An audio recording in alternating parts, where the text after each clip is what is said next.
You are most welcome back to Matchbook's Weekend Football Podcast. Delighted to be joined as ever by Mr. Adrian Clarke, ex-professional footballer, current broadcaster, and CEO and founder and president and managing director of We Love Betting. So I got one more in there, Mark. This time, Mark O'Haire. Delighted as ever to be joined by you, gentlemen. Split week last week, 10 selections. Good morning, Adrian. 10 selections last week, 5 winners. But Mark O'Haire, and insights, with the pen or with the type. You're doing some great stuff. Back-to-back clean sweeps, 4 European winners on a roll. Good weekend for you on the continent, man. Yeah, it was. Yeah, it's nice that when it comes together, you put the research in, you find the angles and the edge, and things play out your way. Sometimes that doesn't occur, but thankfully last week it did, particularly in Scotland with Aberdeen playing out a bit of a stinker with Kilmarnock, where an early-ish goal always gets you a little bit worried, but thankfully nothing else happened thereafter. I can't actually remember what else I had in the column, to be honest. All the games are just coming into one these days. Yeah, it's almost like there's a lot of football at the moment, Mark, so I don't know. That's a kind of a recurring theme. Relentless.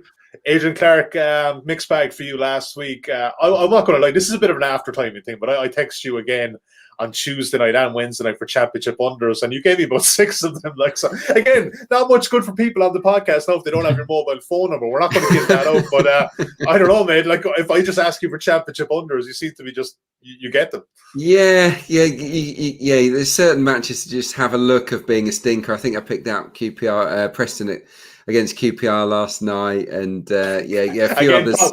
No good to people listening on the podcast. No, sorry about that. You know what? I'm just thinking ahead, though. We're going to have to start doing some midweek championship stuff because this stuff is just too good. But there is one championship one that we have a look at for unders. We're going to cover it this week, and it's on TV as well. Not that we really want to watch this game, but there's one to be looking at. So what we got coming up in today's show, guys, we're going to start with Chelsea versus Manchester United, probably the fixture of the Premier League weekend. Leicester against Arsenal, Everton against Southampton, and we're going to just throw in maybe 2 championship games that are we feel that are worthwhile talking of, mainly Bournemouth and Watford on Saturday. That's the one Adrian wants to cover. Let's get to it. Chelsea versus Manchester United. Mark O'Haire, I'll start with you first for this one, but let's take a look at the betting at Matchbook at the time of recording. You can back Thomas Tuchel's men there at 2.33. Manchester United 3.5. The draw available at 3.38. Manchester United getting a quarter of a goal start on the Asian handicap at just under 1.97, and the total is 2.5. And Mark O'Haire, I suppose we look at Chelsea on Tuesday night, and to me, that just seems to be the performance from Tuchel's men so far. Just very clever, very canny, very composed, just look like they know what they're doing. And that's what we're seeing, obviously, these Chelsea totals from the start of the season dip way down here. What are you expecting Sunday at the Bridge? Are you expecting another cagey affair, or is there maybe value on United here at a big price of 3.5? I found this one quite difficult to separate the two teams because they're coming at it from different angles, really. But Chelsea have been very efficient rather than spectacular under Thomas Tuchel. Unbeaten in 8 now across all competitions, including that Champions League game where you say, they were really troubled by Atletico, really largely in control, and just had the slice of quality to win the match at the end, really, with Giroud. But there were a few nervy early scares. Atletico coming all out, really, in their high press, really. But I thought it kind of went to plan and how I expected it to be, really. Chelsea controlling the game, taking the lead in terms of possession and territory, and Atleti reverting to type. But I thought Atleti tired in the second half at least, and that kind of played into Chelsea's hands a bit more. Maybe it was down to the possession style of Tuchel's team as well. But it was nice to see Callum Hudson-Odoi restored to the starting lineup and perform creditably as well after the criticism at the weekend. Tuchel showing that he's willing to kind of give it out, but also kind of put an arm around the shoulder and encourage players to show their true potential, really. So he is a hard taskmaster, and I think that's something that Chelsea players will have to get used to very quickly. I'm sure they already are. But in terms of schedule, playing Tuesday to Sunday is obviously a big bonus for Chelsea. Was obviously travel involved too, but I guess with United playing Sociedad on Thursday night, but being 4-0 up in the tie, they've got the opportunity to rest and rotate. So there's not a huge advantage there.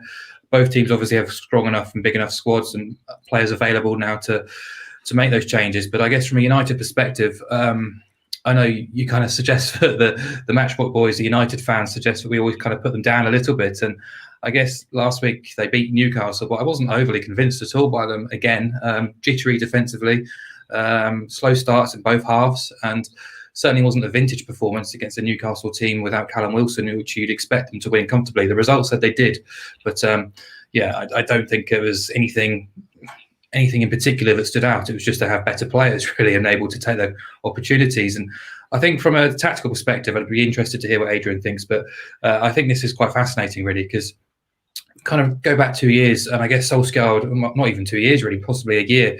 And in the big games, particularly as underdogs away from home, Solskjaer would revert to a 3-man defence, contain and counter, and it worked pretty well. I looked through this season, he's only used a 3-man defence twice, none of which came in the Premier League. Once was in match day 1 of the Champions League against PSG, where they won, and they were really good actually on the break. And the other was on match day 6 at Leipzig when they lost. So Chelsea, we kind of have an understanding now that they're going to play the 3-man defence, the wing-backs. They will like to dominate possession. So this seems like an opportunity for United to sit in, contain and counter and play the 3-man defence. But I don't know what's going to happen, to be honest, going into Sunday. But I'd be interested to see the team sheets and the systems at 3 p.m. on Sunday. But yeah, getting to the point, sorry, a roundabout way. I do want to oppose goals here. It does feel like a bit of a cop-out, but I just think stats and tactical shape suggest to me it could be a low-scoring game. Chelsea hogging the ball, United, if they do try and play a patient and, as I say, contain and counter approach. There's a lot of stake here, obviously. It's Big Six versus Big Six again. 13 of the 22 games of this type have ended under 2.5 goals this season. That's 59%. 5 of United's 6 against fellow Big Six teams have gone unders. 4 of those ended 0-0, including the reverse, and 5 of them featured no more than 1 goal. So you look at Chelsea too, 3 of their 5 against the Big Six, when you exclude the reverse game, also went unders as well. So yeah, I think there's quite a lot of play here, but I don't want to wait until 3 p.m. to have a firm view, but right now my suggestion is probably to go unders because it's 195 now. It was pretty much even money 24 hours ago. I wouldn't be too surprised if it's a low-scoring game and a draw as well. And Adrian Clarke, Mark touched on it there with look, United have 2-game sample size of playing PSG under Tuchel, and you can't not say that Solskjaer didn't get the better of him on that occasion. No, obviously, yeah, exactly. And look, there's different personnel here with Chelsea, but it's largely, not too dissimilar systems there. Do you put any stock in that to give United a chance here? Well, I think Tuchel is a better tactician than Ole, but Ole has proven that he can do it again against Tuchel's PSG. So yeah, look, there's a little bit there that he'll have confidence, I guess, but different sets of players, really. So obviously with Chelsea. So I wouldn't put too much on that. I think that Mark touched on the point I was going to make about tactically. How does this shape up? I think United will stick with the 4. That Leipzig performance, I think, was off-putting enough not to go back to 3 at the back. And do you know what? I quite like the matchup of United down the wings. Now, Hudson-Odoi, I agree. I actually thought it was really strong management to send out that message to Hudson-Odoi and then not hold the grudge. I think that in the wider picture, it was probably a good thing to do from his point of view. But I would imagine Reece James will get the nod here ahead of Callum Hudson-Odoi because you've got Luke Shaw, the most informed left back in the Premier League. Probably I think he's got 4 assists in his last five games. You've got Marcus Rashford down that side. I would worry a little bit for Chelsea, especially with Azpilicueta as the right-sided centre half. So I think that he might get the nod. I think United down the flanks, when they can create 2v1s, will cause Chelsea problems. But how often will they have the ball? How often will they be able to strike on that counter? And will Tuchel offer them those spaces in behind? I think it'll be naturally cautious. He won't want to lose this game. I think unders is a good shout. The draw for sure. The draw is what I've got written down here, especially at the price 3.38. I think that's pretty appealing. Low scoring draw. If you were to ask me for a winner, I would be leaning towards Manchester United on plus a quarter goal on the handicap. Got a great record at Stamford Bridge. I think they've won the last 3 visits. Still unbeaten, of course, away from home, Manchester United. And I just think that tactically the game is kind of set up for them. They'll sit there, and then they'll break hard and fast. And I still not, even though they're not giving up many chances, I still don't believe Chelsea's back 3 is all that, for want of a better phrase. I just don't think that they are a top class rearguard. I think if they come up against quality, and if Cavani plays, there's certainly quality in the centre forward department. Then I think United can nick it. I think that was what was frustrating with Atletico's performance on Tuesday night, is that, like Merkel attested to this, that we saw, the good of Atletico's attacking game, especially early in this season. Yeah. And then they just reverted back to the type from 2 or 3 years ago, and they don't have the players anyway. And like you said, it didn't test that Chelsea rear guard. No, look, don't take nothing away from Chelsea. It was a fantastic win, good, solid performance. But I think United will have a little bit more bravery when they get inside the opposition half. They'll commit bodies forward. Yeah. And look, Rashford, Cavani, Fernandes, even Daniel James, if he plays, he's been contributing well lately. They do have guys that I think can trouble Chelsea more than any other Premier League team has done so far. So United on the small handicap or the draw, or absolutely the unders, as Mark says. I think we're going to take the under 2.5. I'm going to take just maybe a small nibble on the draw there, 3.38, because I think you're kind of covered anyway with United plus a quarter of a goal on that side, and it's just a better price. So yeah, 1-1 draw, we'd be quite happy. Or nil-all draw even. It was a stinker of a game, wasn't it, at Old Trafford? It was so boring. And look, let's be honest about it. When these top teams in the Premier League do meet, and Mark could say this during this season, there hasn't been too many fireworks outside of that 4-1 win for City at Anfield. These games tend to go under. Leicester City against Arsenal we're looking at next, and obviously Mr. Clarke, I will start with you here first for this, but let's take a look at the betting. Leicester 2.58, Arsenal at 2.95, the draw at 3.44. The main Asian handicap line now is drawn no bet at plus 0.0 with Leicester just under 1.83, Arsenal at 2.11. And same goal line here, but slightly more shaded towards the under 2.5, just under 1.89. Adrian, let's talk about Leicester first. I'm pretty sure we've covered them 10 times this season. I think 9 times we've got them wrong. Just one of those teams. But what's your general feeling after that Arsenal lost to Man City? I mean, they gave away that early goal. They had one shot on target after that, and it felt more than a 1-0. I don't think you can learn too much from Arsenal's defeat to City. They definitely went for damage limitation, and look, they stayed in the game, and they deserve a bit of credit. Bernd Leno really didn't have to make a save. I think there was one save from Gundogan, and that was it. So they did a good job in terms of keeping them at arm's length, but did they really trouble City? No. Yeah. I mean, they never looked like scoring, did they? So it was. I found it a little bit demoralising the way that they were kept at arm's length. But look, that's the challenge for them moving forwards. They've got to be good enough to contain and then be able to hurt the very best teams, and that's the next challenge, I think, for Mikel Arteta. This game's interesting. I mean, I think you have to factor in Arsenal going to Greece tonight against Benfica. It's the game of the season for them. It's a cup final. Mikel Arteta's said that, and he will put all of his focus will be on Benfica, and that they will play the strongest possible team, and then they'll worry about Leicester. Now, I think that clearly plays a little bit into Leicester's hands. They don't have to travel home to Slavia Prague. I would imagine they'll win with a rotated 11 in that one. So Leicester definitely have the advantage in terms of prep. It's an early game as well, isn't it, on Sunday? So for me, Arsenal are at a disadvantage, bit stitched up, if I'm honest, in terms of the schedule. Arsenal away to the top 10, and I don't want to be a doom monger because I want to back Arsenal. I want to fancy them. Away to the current top 10 sides, played 7, 1-1, drawn 1, lost 5, scored 3 goals away from home in those games. They've not been able to find that balance between defence and attack. So I'm a little bit nervous about the game. I have to be honest. Leicester have a very good record against them at the King Power. Barnes and Maddison, 2 of the most informed players in the Premier League. Down that left, I'm particularly nervous about Barnes. Bellerin isn't playing great. David Luiz will probably be the right side centre half. They can hurt Arsenal there. So yeah, look, I'm finding it hard to pick out too many positives in terms of Arsenal.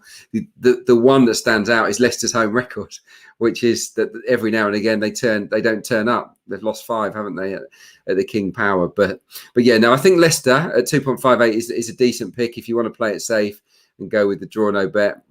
1.826. Well, that's what I was thinking with that. If it ends at 1-1, like it's still a very backable price. Yeah, look, Arsenal are capable of keeping it tight, I guess, and I think they will try and keep it tight. But for me, the prep and the energy they're going to have to put into the Benfica game, win, lose or draw, it means that they're going to have to travel back on Friday, I would imagine, which means that's a write-off. So they'll have Saturday for a short training session before they go up to Leicester and have to stay overnight. That is not a lot of prep time for a game of this magnitude. So I would definitely lean towards Leicester, unfortunately, from an Arsenal supporter's perspective. I'm also kind of interested in the logistics of that too. Is it because it's an early kickoff on Sunday that they would travel up the night before? If that was a 5 o'clock game, would they go up in the morning of? I think they would probably go the night before anyway. Back in the day, we might have gone on the day if it was an evening game. But no, I would imagine, I surely they'll stay in Greece tonight, and then they'll have a little warm down in the morning, fly home. Friday's a write-off, and then, like you say, Saturday an early session. And then up on the bus to Leicester. It's not the longest of journeys, but it's just not a lot of time to think about the game, let alone sort of work on things on the training ground. So yeah, and I think again when you're playing Barnes and Maddison and Vardy, you kind of need a little bit of time to work out your plan. So yeah, I think Leicester have got a big leg up here in terms of the schedule. Mark, I'll be honest, third plays 11th here. I would have suggested that the third place team would have been small bit shorter at home here, but there has been a lot of support for Arsenal. We talked about this last couple of weeks, but we feel it's a couple of big syndicates probably rate them a bit higher. Are you on board with that one here? Because again, we have to be cautious here because we struggled with Leicester this season. But what are you thinking on this one? Yeah, I was pro Leicester as well, but Adrian's kind of making me even more kind of bullish and confident because a few of the question marks I had over this game, he's kind of answered them for me, really. So, yeah, I thought Leicester were really good and how they put Villa away last weekend. Sure, it was a Jack Grealish-less Villa, but the likes of Luke Thomas coming in at left back and impressing. And I think Rodgers deserves a lot of credit for what he's done at Leicester, particularly about what happened last season and how they tailed off. And how he's got them back on the front foot again. I do give him a lot of grief because I think he deserves it at times. But he said afterwards last week about how the experience of last year is serving them well this time around, and you can certainly see that they seem a lot more comfortable and confident in how they're going about their business. And they're probably one of the very few teams in the Premier League who hasn't suffered a major peak or a trough either. Really, they've been quite consistent about what they've been doing. Not going longer than sort of 2, 3, 4 games on a winning streak or losing streak either. So as Adrian said, it's about turning those impressive away performances into home results. There's an 11-point difference between their home results and away results. And underlying data has them down in 13th for expected points at the King Power.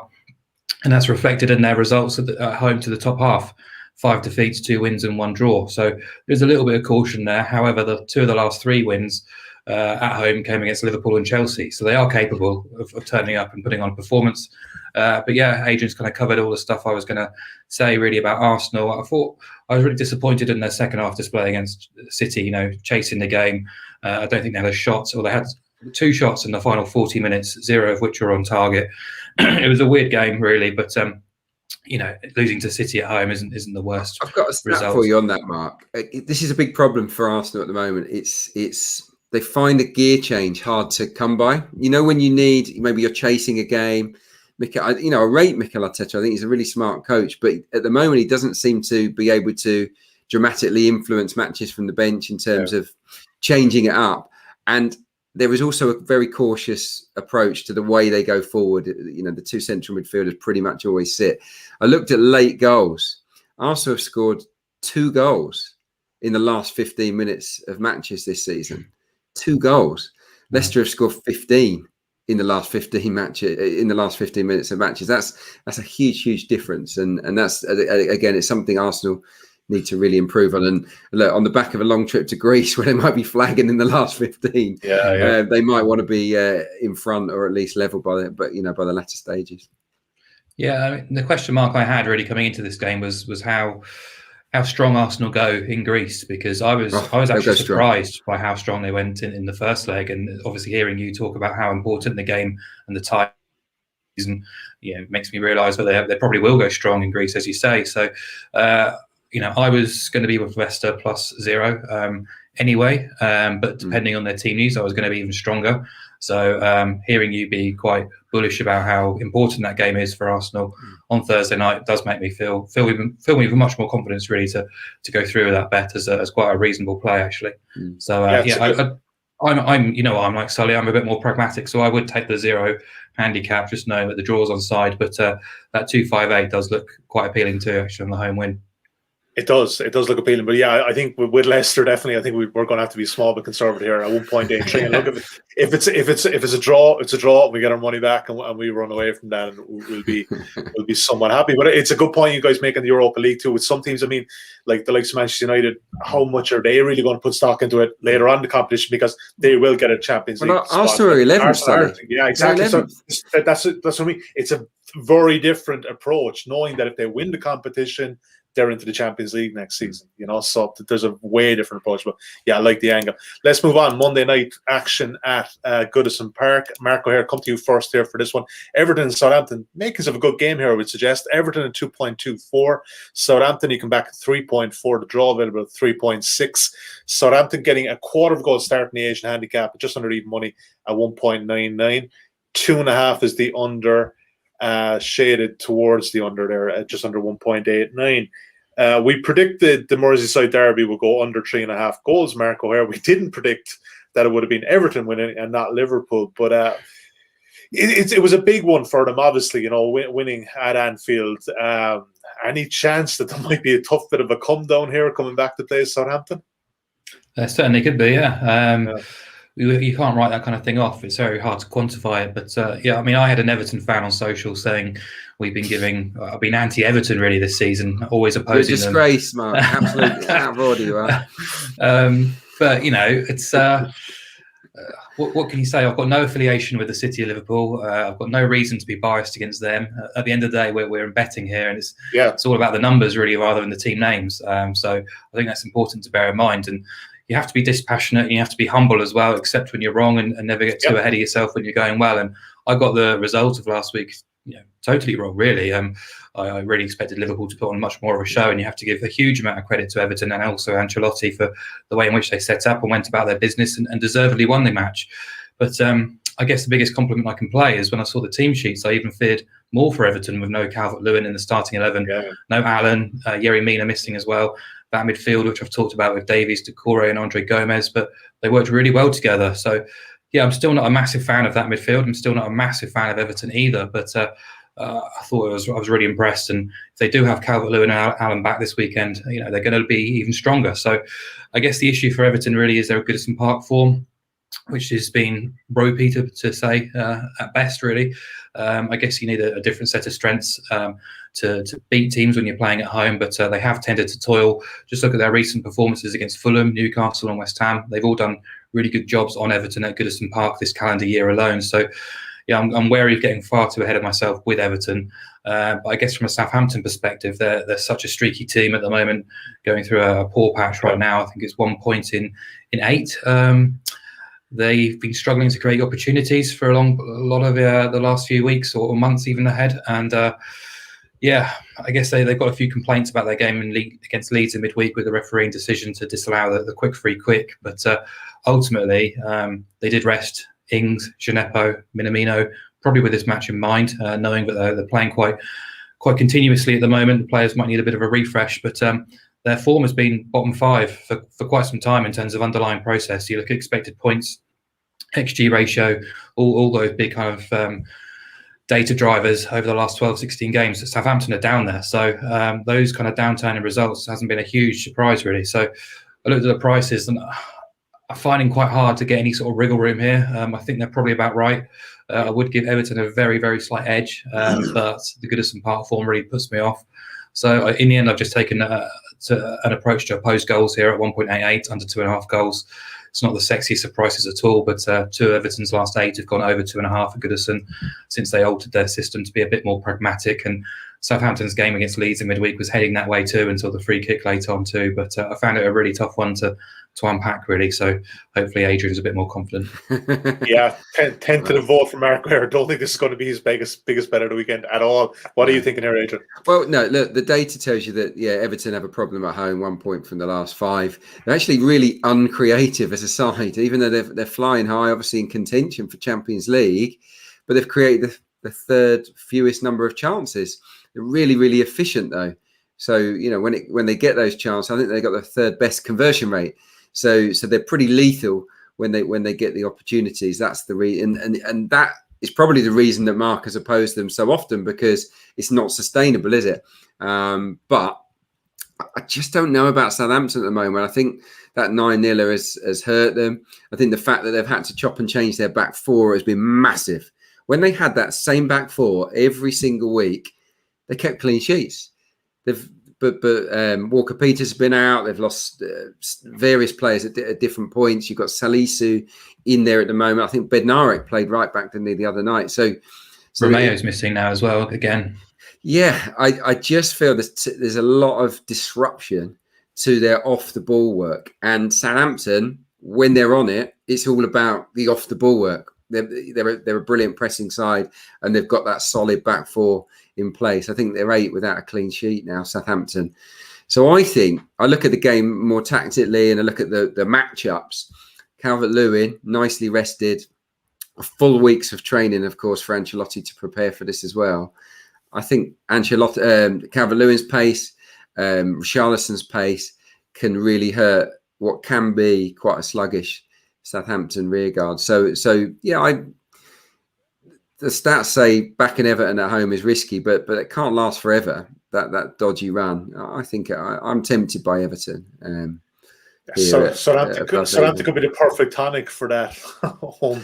Yeah, home form at the moment. The Saints did beat them, didn't they, earlier in the season? Yeah. But Everton were sort of ravaged by injuries that day. They had a really weak team. I just think with Everton having the full week to prepare, buzzing from the Derby win, and Southampton aren't the team that will just put men behind the ball. They like to fight fire with fire, and that might just make it feel a little bit more like an away game for Everton. So yeah, my pick would be Everton 2.22. 2.24 currently. So could I, just in terms of, I know what way Mark may go on this one, but just from your own perspective, if I could say to you Everton and minus a quarter of a goal, which means half of your bet is on draw, no bets. So if it's a draw, you get, if you have £100 on that, you get 50 quid back, and you get 50 quid is a 50 quid loss. Or would you be just quite happy to play 2.24 currently? I don't know. Right, ask Mark. I know what you answer. I wouldn't be putting that much on anyway. I'm a 50p each way man, but there you go. I might surprise you, Sully. I don't often play the minus quarter too much, because if I'm losing money, I might as well lose a whole lot. So I'm happy to kind of risk, take that extra risk to know that I win more when I win, but when I lose, I just write it off as a full loss. Obviously, that's to happen on an individual basis, but on this scenario, I probably would just take Everton. It's not the most bullish of selections, but I need to make one. I'm not so sure about Mark that it'll be low scoring. I think it could be anything, but who do I fancy to win? If there is a winner, it would definitely be the home team. Is when I was doing the research, and you mentioned the low sort of chance creation there for Everton, a big part of their sort of goals output has been set pieces as well, and the same as Southampton. I think these two are ranking in the top 4 or 5 of the Premier League for set piece goals. So for me, when it comes around to Monday night, if I'm still struggling for a view, I may end up just backing Vestergaard, first goal scorer, and someone from the Everton side as well at a massive price, just as something to cheer on, because I am finding it difficult. But I can see Adrian's call for getting with Everton for sure. Yeah, absolutely. Let's split the difference there. Let's take under 2.5 on Mark's selection of 1.89. And let's back the Toffees 2.24. Can see the angle on both sides. Adrian, I want to come to you here first. So we're going to mix it up a small bit, and we're going to look at the main championship game on Saturday, which is an early kickoff at Bournemouth against Watford. I think it's it's a 12:30 kickoff on Sky. This potentially be a good one, Adrian. 2.8. You can back Bournemouth here at home. Watford in third place at the moment, 2.69. The draw is 3.34. Draw no bet. Again, very evenly matched, obviously correlated with the match odds. Watford a slight favourite there, 1.92. And the total in the championship, of course, 2.25, pretty low one, but on the overs is tilted that way. And Adrian, both teams here, like Watford are obviously looking to kind of, climb ahead of Brentford and get into that number 2 spot. And the other side of it, Bournemouth are just trying to get into the playoff positions here. But makings of a good game. But is there a betting angle here first? Yeah, definitely makings of a good game. I think over 2.25. Looking at it's not a big price, but I could see goals. Watford are playing much more attacking brand of football now under Xisco Munoz. The key for me here is Watford's improvement. Over the last 10 games, they've picked up 23 points, which puts them top. They've been the best team in the Championship over the last 10 games. So Bournemouth have changed managers. There's been a lot of disruption. They've given the job to Jonathan Woodgate, which I found utterly bizarre because Jonathan Woodgate was pretty rubbish at Middlesbrough. I think he only won 9 games. Promised a brand of attacking football. He tried, but it meant that they conceded 2 or 3 goals every week. And Middlesbrough have improved markedly since Woodgate was replaced. So I find that just Woodgate or Thierry Henry, though. Yeah, well, I wouldn't have gone for either. I just think it was a really, really botched sort of process from Bournemouth, who then, of course, have lost to Cardiff at home last night, which was the first game in permanent charge from Woodgate. So yeah, I think you've got to fancy Watford here. They've gone 4-3-3, much better balance. Sema and Sarr, absolute flyers down the sides. Joao Pedro, for me, one of the most exciting young players in the Championship, leading the line. The midfield unit is really solid. Will Hughes, Dan Gosling, Cleverly. I mean, that's good enough for the Premier League. That engine room. Watford are in good nick at the moment. Went to Blackburn and won this midweek as well. Bournemouth are conceding goals, 14 in the last 8, and 14 in the last 10. But they're definitely not looking too secure. They weren't great against Cardiff. So no, for me, the angle here, if you're playing it safe, and I probably would, is because it's still going away to Bournemouth is one of the tougher games in the Championship. I don't see Watford getting beaten here. I think Watford draw no bet. 1.917 would be the play here. They're the best team in the Championship on current form, and Bournemouth are anything but that. They've got a few of their forward players missing as well at the moment. I would certainly lean towards the Hornets here. Yeah, Bournemouth more in the news this season due to managerial changes and chopping in that sense. It was funny because Xisco Muniz was about to be sacked, which was just crazy. But given what I've just said about their form, they had a couple of off days, and then they smashed Bristol City 6-0, and they've just they've found some good momentum again now. Yeah, I like that. Let's move on. There's another game on Friday night in the Championship. I don't know if this one is going to be as glamorous as the previous fixture, but there's a few big names in this. Of course, Wayne Rooney, Derby County 2.65, Nottingham Forest 3.12, the Drawville with 3.1. Even enough again on the draw no bet market at 1.8. You can back Derby there. And 2 is the total. Flat 2, Mark O'Haire. We're surely going under. There's an unders angle here, surely, for this one. Friday night. Yeah, there is. Well, you'd hope there is. The lines are very, very low. The prices are very, very tight. So it's going to be difficult to find something to really sort of support on the unders. But that is definitely where you'd be heading or want to head immediately, because both Derby and Forest have come through very poor starts or very poor lean spells. And Wayne Rooney, surprisingly, has done a really good job with Derby, and Chris Hughton has taken time, but he's finally got Forest on an even keel and playing some good football, both building from the back as well. And they've also got a quality in forward areas if they need to. But Derby 4 wins on the spin now after beating Huddersfield in midweek. Rooney wasn't happy with the first half display, made 2 half-time changes and a tactical tweak. And I thought, I'm learning more and more about Wayne Rooney each week about how he could actually be quite a decent manager. Yeah. He's shown adaptability. He's shown he's wise enough to spot when certain situations aren't going his way. And certainly the players have responded. 6 wins in the past 8. And since the end of November, they're averaging 1.72 points per game. Just losing 5 of 18, I think it is. 9 clean sheets in 16 as well. And they've only twice conceded more than 1 goal in the spell, both of which came away from home. So, unders would be where you'd start with. Derby have been unders kings really this season. 11 of those 16 have gone under 2.5. 9 of them went under 1.5 as well. And Forest, well, immediately when you look at Chris Hughton as well, he's traditionally been an unders head coach as well. They won 1-0 at Rotherham midweek, hard-earned win. Hughton admitted they were very much under the cosh for the second half. But I think they've grown massively under his tutorship, just in that sort of performance there in midweek, a match that they would normally have lost earlier in the campaign. But it's now 4 wins in 6, 2 defeats in 14, 7 wins in that sample as well. They've been particularly strong against teams outside the top 10. 10 wins, 5 draws, 3 defeats.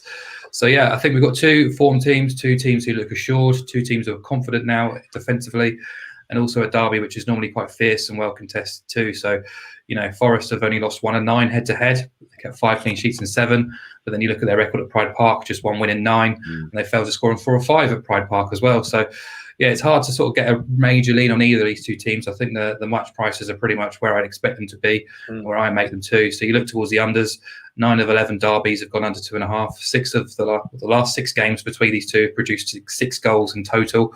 And yeah, both teams are averaging just 1.81 goals per game in total across the Champions League, the Championship. They wish. And then 25% of their collective games have gone over 2.5. Only 4 of their collective games have gone over 3.5. So it's really, really difficult. The lines are exactly where you probably expect them to be because of those low-scoring nature of the matches and the derby nature too. So if you're not backing cards in this game, you want to oppose goals. And the way in which I've kind of come to it here is I wanted to draw onside. I wanted to be under 2.5 as well. So I'm going to Dutch the 0-0 and 1-1 correct scores, which means basically spreading my stake across the 2. The draw is priced at, what is it? What is the draw price at? 3.12. Oh, yeah. If you Dutch those 2 0-0 and 1-1 correct scores, you're getting a 3.65 shot, which is a decent increase to just back in. It's not going to be 2-2 or 3-3, you'd imagine. It's not, is it? If it's going to be a draw, it's going to be 0-0 or 1-1. So, yeah, I think that's my way into this game. But unfortunately, under 2.25 would be where you'd want. But I don't think you're going to get bigger than 1.7, unfortunately. What would you say the rough price was? 3.6, Mark? Was it if you Dutch both? 3.65, I think. Yeah. 3.65. Okay, 3.65. And if anyone is watching this, when we say Dutching, if you just Google Dutching calculator, put in your overall bank for this game and put in both the prices for those selections. They'll be up in Matchbook on Friday morning. Then that will tell you, where to put your money on and what price, and just to make sure that you even out your stakes. Adrian Clarke, any disagreements with those ones? No, I like the angle. Yeah. Bang on with Rooney. I'm really impressed. Tactically flexible, no nonsense, not afraid to make big changes. But the bottom line is that he hasn't been very happy lately with their form. They've been getting okay results, but they're not playing brilliantly. I think Forest are playing better than Derby coming into the game. In playoff form, actually, I looked across the last 12 matches. They've got the 5th best record, Forest, which is credit to Houghton. Not that exciting to watch, but they're picking up good results. They've improved with Kravinovic and Murray coming in. Good bench as well the other night. Joe Lolly, Lyle Taylor on the bench. These are star performers really at championship level. So yeah, it's I think unders is a great shout. If you're looking to get behind a winner, I'm going to go with Forest, even though they've got a poor record at Pride Park. I think Forest plus 1/4 of a goal. It comes in just over our threshold of 1.7. It's 1.74. So you got the draw on side with Forest there for part of the bet. So yeah, I lean towards them, but concur with everything Mark said. You're muted, Sully. This will happen every now and again. It hasn't happened in weeks. Has not happened in weeks. But Adrian Clarke, what I was saying is how you have grown with these Asian handicaps and looking down and thinking, oh man, it's night and day. I'm even trying to explain. I'm even being asked by my mates to explain it. I'm not so good at explaining it, and their heads are frazzled. But yeah, I'm quite proud of myself. Okay, I like that angle. You know what, though, and I take it on board, right? But I do believe that we're probably just going to take Mark's one on this one. I do really like that angle of the Dutching. It's just something a bit different that we can maybe hang our hat on. And believe me, mate, this is going in my muggy championship unders, Aka, anyway, for sure. Absolute sure. We got pretty good last week too with that Kilmarnock, but that was beautiful as well. BTTS no, and terrific stuff. Could be an angle there for BTTS no as well in this game, I would suggest. Just before we move on to the latter stages here, guys, I just want to do a quick recap of what we have so far. With Chelsea against Manchester United under 2.5, the draw available at 3.38 as well. Leicester draw no bet at 1.83. Everton and Southampton were taking under 2.5 goals there at 1.89. Everton at 2.24 is Adrian's pick. Watford draw no bet at 1.92. And we're going to Dutch the 0-0 and the 1-0 draws in Derby and Forest. on You Friday watch, night. it'll be 1-0 now. 1-0 either way, won't it? It will, yeah. To be honest, was it like? Is there any other reason I was going to watch this game? Was to be because we have that Dutching angle there. Of course, if you're watching this now and you do want to get involved at Matchbook, you can sign up today at matchbook.com. If your first bet is 10 quid at odds of evens 2.0 or more, your next bet will get matched thereafter at £10. Also, terms and conditions do apply. It's for new customers only, 18+1. Please do gamble responsibly at all times. Let's move on. Conscious that we're kind of running out of time here, guys, but I think even one each for EFL in Europe. Mark, your European angle, what is it? Yeah, going against the grain a bit here. Inter are in command of the race for the Scudetto, really. Played with real style and swagger and putting Milan away last weekend in the derby. Lukaku, Martinez, Barella all in fantastic form right now, and Inter without European commitments, it's going to be very hard to stop them winning the league. They've got the biggest and strongest squad, and obviously the relentless drive of Antonio Conte behind them. 13 wins in 16 league games, 10 of which have been by 2 or more goals. Just shows how strong they've been for quite some time at San Siro as well. 9 wins from 11. But I just feel like they've been very little bit overrated for this game against Genoa at the weekend. Despite all the momentum, despite the derby celebrations, I think this is quite a tricky game for them. Genoa were a bit of a joke really before Christmas. They'd won just once, which was on the opening day. Marooned in the bottom 3, going absolutely nowhere. They do this every year really, but they looked dead and buried. And then they appointed Davide Balladini back. He's since guided them into mid-table, back on a series of kind of really resolute and defensively strong performances. 5 wins, 4 draws, just the 1 defeat. They've held Lazio, they've held Atalanta, they've beaten Napoli. This will obviously be their toughest test, but I certainly don't see them collapsing or getting absolutely trounced. Over the last 8 games, they've given away fewer than 0.9 XG. So they've kept things really tight, and it's 5 clean sheets and 7, including 3 on the spin away from home. So, I think they can be competitive at Inter, whereas the market has priced them up as being no-hopers, really, and still in the doldrums. I think it's taking time for them to sort of readjust Genoa's rating, really. Inter went off at 1.2 at home to Benevento in their last home game at San Siro. They were the same price against Crotone and Spezia, 2 of the other newly promoted teams. And they're around the same price to beat Genoa, which is just really unfair on the away team. I make them much closer to a 1.44 shot into Milan here for this match. So that means the Asian handicap comes into play. Genoa plus 2.25 is 1.75, 1.76. I think that's a really backable play. It means you make money if Genoa do win. I know that's very unlikely. If the game ends in a draw, or they lose by 1 or 2 goals as well. So the only way we'll lose money is if Inter win this game by 3 or more goals. And I just think, despite all Genoa's troubles this season, that's only happened once, and they're well capable of keeping this game reasonably tight. So Inter will probably win, but I'm just going to oppose them in winning this match by 3 or more goals. Yeah, look, they were mightily impressive on Sunday, but I backed Milan in running plus 1.5 after the first Inter goal at 2.0, and I thought it was pretty unlucky, especially to start that second half.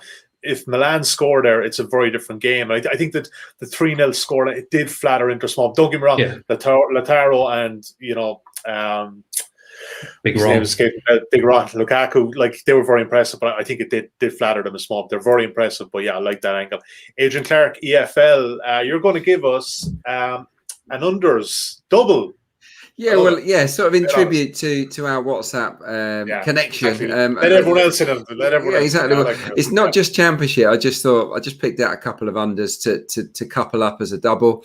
I've gone with Swansea Bristol City in the Championship. Only 19% of Swansea's home games, 19% of their home games have gone over 2.5. And Nigel, they just don't score that many goals. And Ayew and Jamal Lowe are just having a little bit of a dip at the moment. They beat Coventry 1-0 the other night, but not playing as well as they were. They've got a few injuries as well. So Swansea and Bristol City, new manager, great result at Middlesbrough for Nigel Pearson. I think he will start with defence. He will certainly look at this one. Tough away game at Swansea and be really mega organised. So I can see a low scoring game at the Liberty.